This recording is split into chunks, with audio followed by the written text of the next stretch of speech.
realized this morning, as I was thinking about how I wanted to introduce Sophie, that Sophie has this amazing job. She's working for Ushahidi, which is an organization that I have a tremendous amount of respect for, and she'll talk a little bit about that. It's actually one of the organizations that when I first started working on mobile, I was attracted to, and sort of the work they had done, particularly in the Haitian crisis. And then she's working with design patterns, and she's designing in the open, and everything is open source. And I started writing down all these things that she gets to do, and then I realized I wanted her job. So I'm incredibly jealous, and I'm so thrilled to have Sophie here. Please join me in welcoming her. Thank you.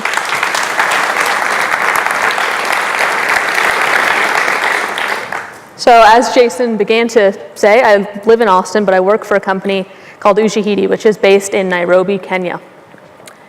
And Ushahidi was founded in 2008. And what happened in the very end of 2007, very beginning of 2008, is there was an election in Kenya. And the incumbent president was announced that he had won, and there was a lot of outrage from the other parties that the election was rigged. To make matters worse, it was tied along ethnic lines, so it brought up a lot of existing conflict and underlying kind of tensions that were happening in the country already. And this turned into rioting. This was countrywide, it wasn't just in the capital. Rioting, a lot of violence broke out. And within a couple of days of this, the government didn't know what to do. There was no sign of it stopping. So they had a full media blackout. And there were no TVs, no radios. People couldn't understand, couldn't hear what was going on. But people did have phones. And some people had the internet, but phones in this part of Africa were fairly widespread. In every little village, at least one person would have a phone. So they were able to contact each other. If they had family who lived in a large city, they could send texts, get updates of what was happening. But there was no one central place to find out what was going on. Meanwhile, there were 4 bloggers, 3 of which were living in the States for school, 1 who was in Kenya, but they were all Kenyan bloggers writing about this and trying to understand how they could help and what they could do. So one of them posed this question on their blog: any techies out there willing to do a mashup of where violence and destruction is occurring using Google Maps? And within, I think, 2 or 3 days, they were up all night, skipped classes. They had built this system. And this was allowing people to submit reports via their phones about where they were, what was going on, and people all over the world could access this information. They could post pictures, they could post if they needed help, and then suddenly, even without TV, even without radio, just by having phones, people could have access to this information. This product was then open sourced. We're now 7 years later. We're just in the next few days releasing the 3rd version of it. And people are using it all over the world for all sorts of different things. So this map is an aggregation of where it's being used right now. We have this just kind of running in the background so we can see if there's spikes places. Currently, it's, I'm sure, impossible to read, but it's used the most in Nepal, so we're still tracking the earthquake.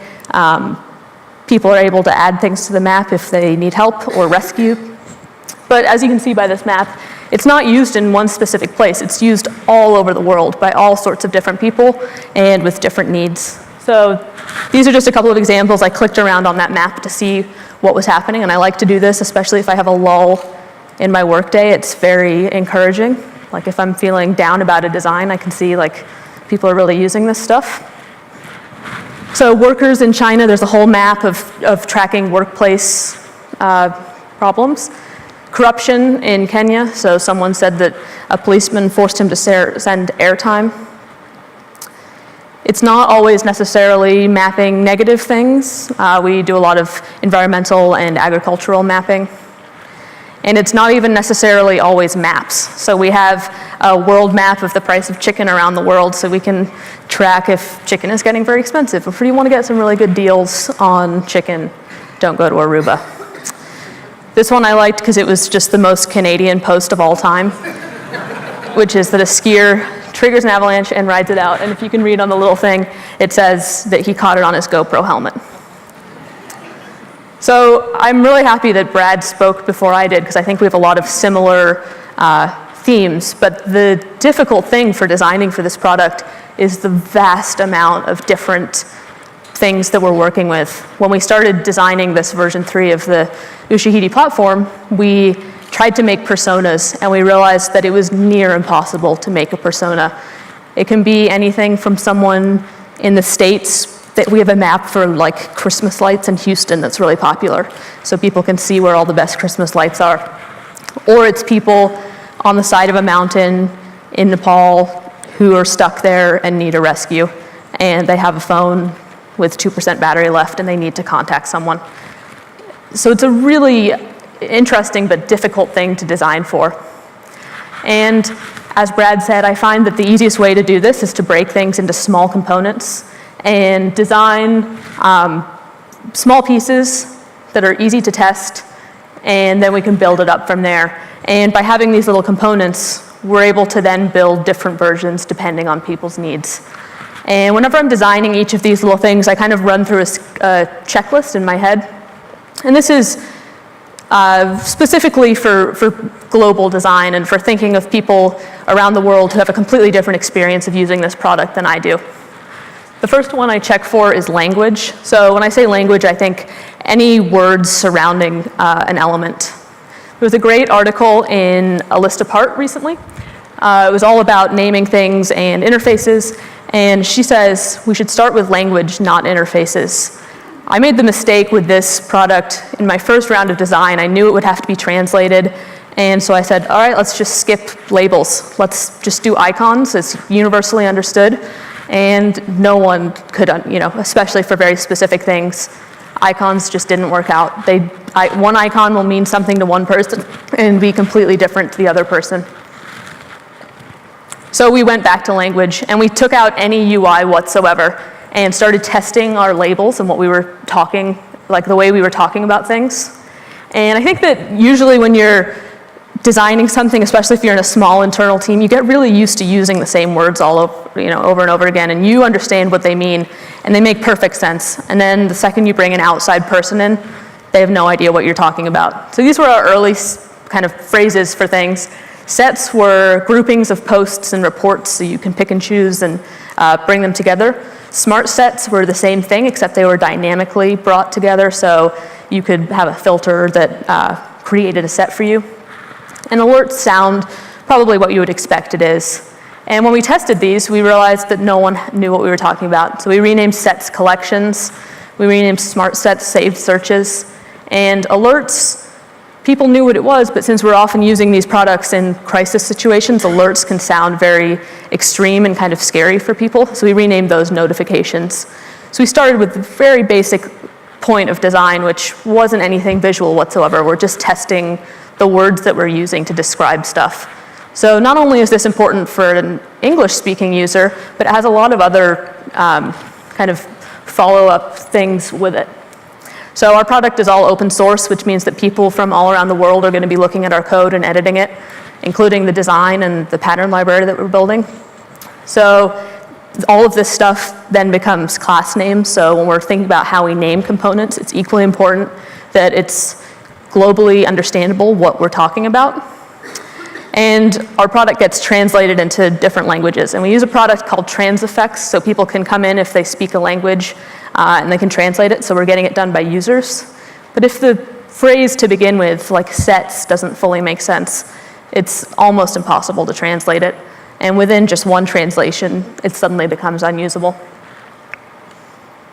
I don't know if anyone in here has used this product. We used to use it. It's a development tool. It's called Fabricator. And it felt very much, I hope no one in here works for Fabricator. Anyone? Okay, good. I hated it. It feels very much like it was designed by a developer. And when you're closing out issues and tasks, you could choose why you were closing it, and one of the options was spite. So this is like, classic developer humor. Not going to finish it, closing it out of spite. And we have a team, a global team, and one of our designer developers, he lives in Bangalore, speaks perfect English, has lived in the States, has worked for US companies, has a great sense of humor, it just didn't register with him. He didn't understand if this was a joke or if spite was something that he didn't know what it was. So generally, when thinking of language, I stick to these rules. Don't be witty, don't have slang, don't use regional terms, which is tough for me because I love all of these things. But when you're designing for people who may not know these, then it's difficult. There are technical implications with language as well. So the pattern libraries helped a huge amount with this. Since we're translating in so many languages, a lot of our languages read from the right to the left rather than from the left to the right, which is what we're used to. And when thinking of a design, I'm so used to designing left to right. But with just a few SAS mix-ins, it's easy to flip everything.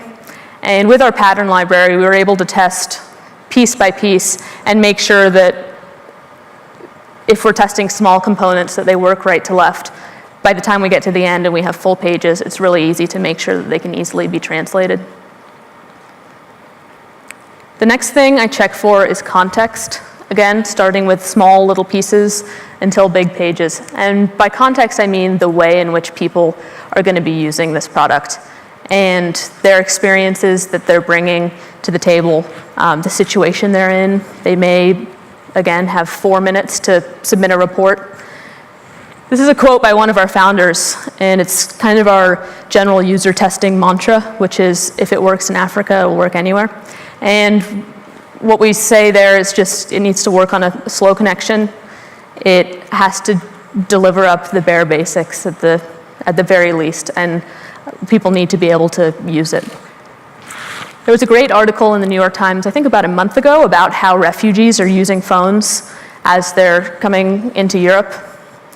And one of the quotes was, "I would have never been able to arrive at my destination without my smartphone." And they talked about what they're using their phones for. So they have secret Facebook groups where they can find people to help, like basically traffickers, to help them come across. They find places to sleep. And one of the first deployments of the version 3 that I've been working on for the last year is a refugee kind of where refugees can post, or people who are willing to help refugees can post. And this has been incredibly rewarding to see how people are actually using this product. So this is the actual screenshot from the deployment. And as you can see, it's extremely simple, which is the point. If someone is in a country that's not their own and they have a SIM card, in the article, someone described just going to a place, buying a SIM card and getting going and having a phone and being able to look on the map, know where they are, communicate back to their family, send them an exact pin of where they are at that moment. So we have this deployment. It's so simple. We just think of the main actions that people would want to take. So they can add a post. They then get this screen. Each of these, again, since we're starting as patterns, these are just replaceable patterns. So a post for food or a post for sleep or shower would be one pattern, whereas if they're asking for help, it would be a different pattern that has a location. So these are all custom that you can add to the app depending on how you want to build it, what people are going to be reporting. And then it's, on any device, you can find a place to sleep wherever you are. This is a coworker of mine. His name is Henry. He's from Ghana, but he lives in Japan. So he was my perfect test subject for this talk and talking about how he uses things. And he always comes up with ideas of how to use our product that I would never even think of. So he built a gateway that's an SMS gateway to any website. So this is open source, and you could use it if you wanted to allow people to submit information to your site via SMS. And what people can do with Ushahidi, even if they don't have any connection to a web browser, they can fully interact with our site just via SMS. So this is the back end of it. They could text a number, say, I'm at this place, I need help. If I'm on the back end of it, I would need a browser for this part, but I can reply to them. If they say, this many people are here, I can then make a post with this information. So it comes through as a very basic post. If you have the browser, you're able to add to it and create a post around this. But even without that, they're still able to interact and go back and forth with the program.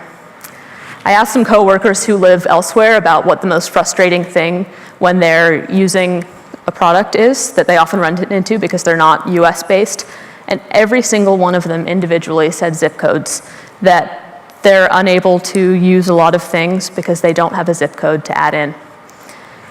And one of them gave me this example of a pizza place in Nairobi. And I think Naked Pizza is an American company, but they have some locations in Nairobi. And they said that what they do really well is you don't need to put in an address, because a lot of places in Nairobi, it's not mapped quite as well as here, and you can't necessarily put something in Google Maps and easily get there. So in their database, you just put your building name, and then you put the instructions of how to get there. What the driver can then do is deliver your pizza. They can confirm that those instructions were correct, or they can add details to them for the next driver, and then that's saved in their database. And they have this whole database of addresses and maps, and it's doing the same thing as when we order a pizza, but it's just a completely different way of thinking about how someone is interacting with something, the type of information they need. And again, if we're breaking things into components, could be the exact same pizza website that Naked Pizza is using here. They're just switching out the form styles to make it easier for someone in a different place. The third thing that I always like to check for when designing these components is making sure to personalize them. I personalized this slide for Jeremy and any other Brits we have here. When I was in Nairobi earlier this year, I opened my Facebook app, and I realized that the little icon, and it's the one on the bottom here, had switched to show Africa, whereas here it shows the Americas. And it blew me away because it's such a simple thing.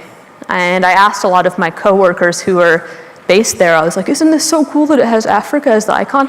They hadn't even noticed because it looks normal to them. But I think little tiny things like this are really nice for just showing other places that you're thinking about them and to make it feel more custom.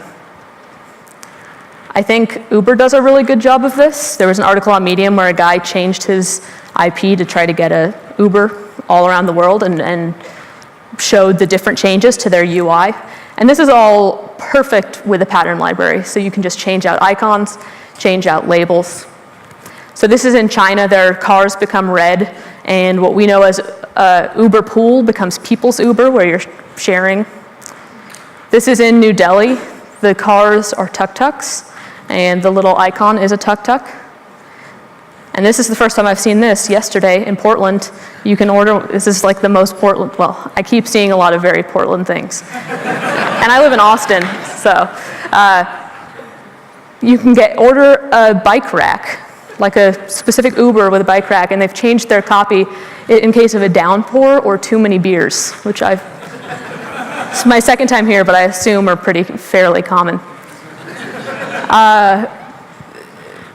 This is the McDonald's website. Again, their Chinese version. They just change out a background color and an image, and suddenly the site is 1,000 times more adorable